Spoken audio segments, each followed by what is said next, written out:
One of the obvious effects has been widespread fear. You see that in believers and unbelievers alike. And I know you've dealt with that a lot recently. Fear, we're told in Scripture not to fear. Is it a sin to fear in a situation like this? Yeah, it's a sin to fear if you mean by fear the sense that everything's out of control.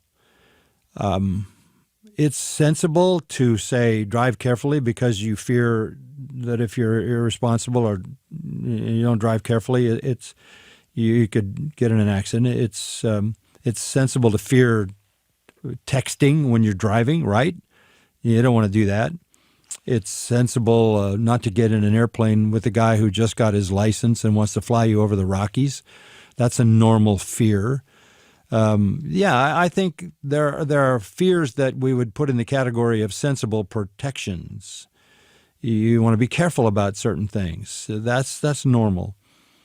But the fear you're talking about, the sinful fear, is that the world is not in the control of God. That if you divest God of his sovereignty over everything, that's a sin.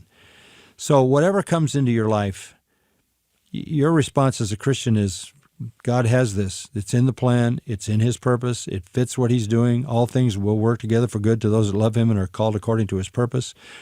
This is for our good. Count it all joy when you fall into various trials because they have a perfecting work. God is using everything in this world to fulfill his will, fulfill his purpose, and conform us to Christ. That takes the fear out of it. I don't have any fear of dying because I'm going to be with the Lord. I don't have any fear of what would cause me to die because that's the way I'm going to go to be with the Lord. I don't have a fear of anything else that would alter my life in some permanent way because that too would be the purpose of the Lord. Look, I wouldn't want to be, I would like to be able to live the way I'm living now with strength and energy and able to do everything I've always done.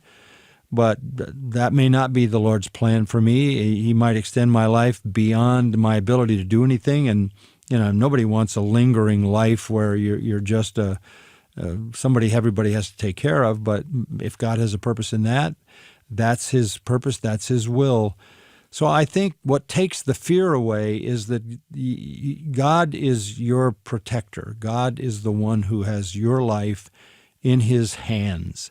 And he knows every single thing that goes on in your life, and he has a purpose and a plan, and he will bring that to its fruition, and it's inevitable. He's in control. That is the ultimate confidence that removes all fear. And if you are afraid, it's because you don't trust God in that process of accomplishing his will.